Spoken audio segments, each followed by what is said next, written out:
Moderate reformers were those people who believed in saving the world, but to do so they needed to change the humans and institutions, especially within it.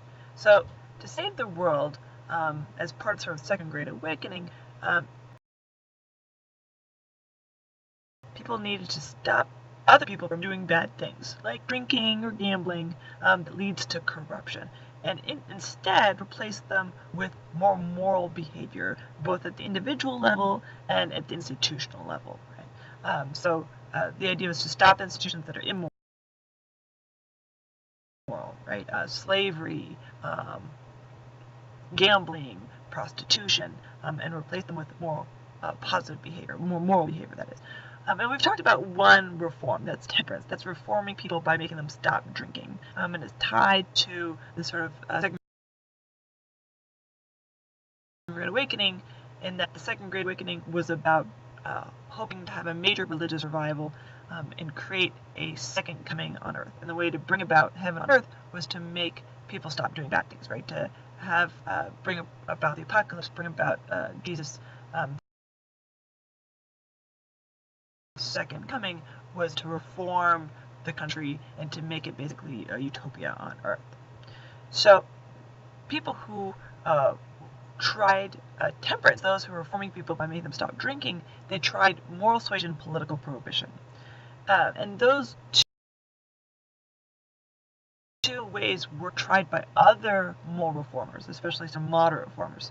So, and people reformed all sorts of things. So, breaking the Sabbath, illiteracy, poverty, madness, disease, prostitution, criminality, these were all things that reformers felt that they could change through moral suasion and through political pressure. So there are many types of reformers. There are late reformers, moral reformers, social reformers, radical reformers. Their causes are what make them radical or moderate, not whether or not they try some radical means. So late reformers are causes that are small changes to society. People who tried to stop mail on Sunday, for instance, are late reformers. Radical reformers are big changes to society. So moderate reformers tried to do sort of moderate changes. And so one of the examples of this is changes to mental institutions. Moderate reformers hope to fix people from their sort of mental ills. And so they start working on creating institutions that can help people, especially asylums for the mentally unstable. But they also create jails for criminals and poor houses for people who are destitute, and which you've seen in the welfare reform. They also try to create orphanages for children without families. And all of these institutions share the idea that these are problems that can be fixed.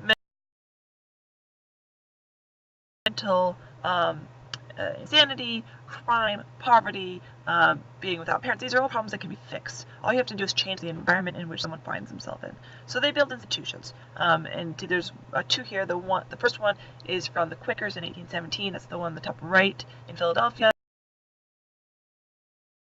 And then the bottom one is in Indianapolis in 1854. And eventually, they're less about reforming these people and more about separating them from the regular population. That comes down the line, and then they become very problematic. The other major moderate social reform is the Common School. And this is institution buildings for schools. It's tax-supported state school systems open to all children. So very much like the public school systems that we know now. And it's led by a man named Horace Mann. He's a Massachusetts lawyer and politician, and he hopes that universal education restores equality to people, right? It allows everyone to access social mobility. It's a society solution when not everyone's going to work on a farm. It's a way to instill character to those kids whose parents don't. It helps with getting kids regimented, listening to bells, sitting in rows, organized by chronological age to get with the industrialization program, right? To get with the idea that we're all sort of worker bees in a system, right? There's lots of resistance, but by 1860, every state has. And these schools open lots of opportunities for new teachers, especially female teachers, which is a new opportunity that women didn't have before.